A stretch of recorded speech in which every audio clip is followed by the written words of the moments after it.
Por exemplo, deixa eu fazer uma coisa aqui só para exemplificar essa questão de entrar um elemento embaixo do outro. Eu vou colocar o display block aqui, certo? Display block. Vou atualizar aqui, a gente vai perder o nosso margin de novo, porque tá os dois blocos, tá? Eu voltei o problema do margin collapse. Só que eu quero mostrar para você o seguinte, eu vou voltar aqui agora no HTML e vou criar as nossas duas outras boxes, tá? É só dar Ctrl V e Ctrl V e temos 3 elementos boxes agora. E o que a gente vai ver é que vai entrar um embaixo do outro. Ah, por que está com esse espaçamento aqui, Brunão? É porque é o seguinte, a única margem que colapsa é a do topo. A da parte de baixo, dos próximos elementos, digamos assim, ela não colapsa. Então, só a primeira aqui do topo, no caso, né, a do primeiro elemento, desculpa, que vai colapsar com o elemento pi, tá? Beleza.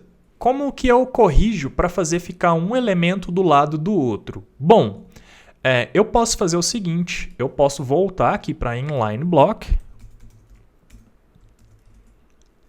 vou atualizar e agora sim nós temos uma do lado da outra, beleza? Então é isso que o inline block faz, ele coloca uma do lado da outra e automaticamente ele também já corrigiu para a gente aqui essa questão do margin collapse, beleza? Bom, então é isso.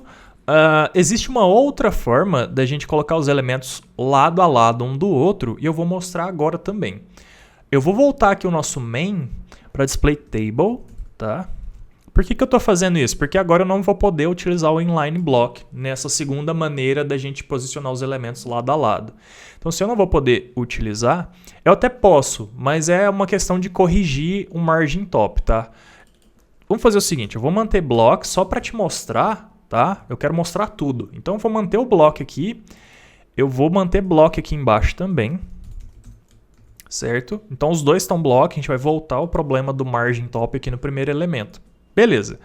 E agora, para eu posicionar um do lado do outro, uma box do lado da outra, eu vou colocar o float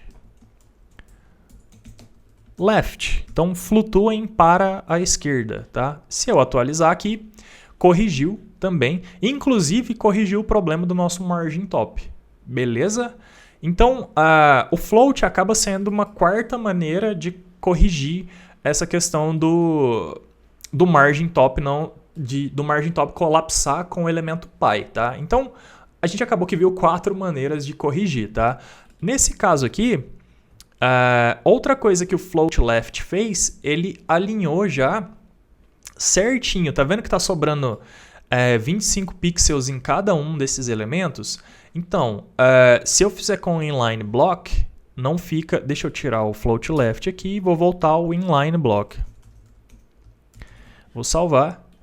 E aí, com o inline block, dá uma pequena diferencinha e a gente teria que corrigir isso, certo? Então, eu vou fazer o seguinte. Eu vou manter aqui do jeito que estava e vou manter o nosso float left também. A maioria dos sistemas de grid, a gente vai ver mais para frente também sistemas de grid, né? Eles usam esses conceitos de box modeling também para criar as colunas, por exemplo, né? E as colunas e os blocos, né, também são alinhados com o float, tá? Então, vamos manter o float aqui e, por enquanto, a gente vai trabalhar com o float, beleza? Mas você também poderia colocar o display inline block e depois corrigir aquelas margens lá que ficaram um pouquinho atrapalhadinhas lá. Então tá, então posicionamos as nossas 3 boxes aqui, certo? Agora o que a gente vai fazer? Eu vou voltar aqui no meu layout e tá vendo? A gente tem a nossa borda aqui, tá? E ela é 4 pixels e ela é dessa cor aqui. Então vamos adicionar a nossa borda e aí você vai ver o que vai acontecer. Border. Bom, a propriedade border, eu posso fazer o seguinte, eu posso escrever assim, ó, border width. Eu nunca consigo falar essa palavra direito. E eu posso falar que tem uma borda de 4 pixels de largura. Depois eu posso falar border color. E aí eu posso colocar a cor, certo?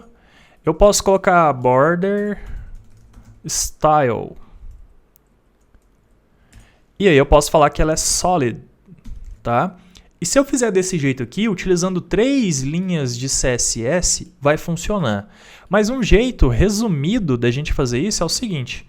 Ao invés de ficar falando cada propriedade que eu quero, eu posso falar assim, ó, a minha borda ela vai ter 4 pixels de largura, ela vai ser do tipo solid e ela vai ter a cor tal.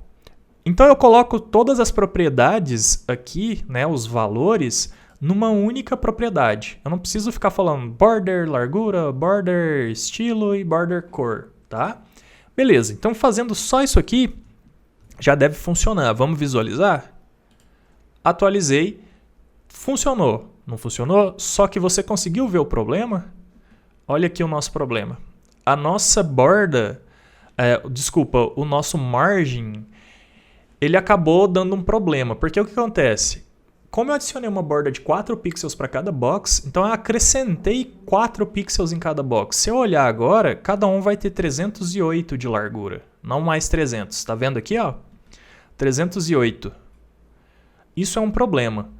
Como que a gente corrige isso? Aqui no meu Sketch App, por exemplo, eu tenho como falar para ele que eu quero que a borda fique inside, tá? Eu quero que ela fique para dentro do elemento e não para fora. E é isso que a gente vai fazer aqui no nosso elemento, tá? E tem uma maneira da gente corrigir isso, que é a propriedade box sizing, tá? E aí eu falo que eu quero border box, tá? Fazendo isso aqui, a gente corrige então essa questão da nossa borda ficar para fora, né? E aí ela fica para dentro. O nosso elemento volta a ter 300 pixels de largura, porque agora a borda está interna e tudo voltou ao normal, beleza?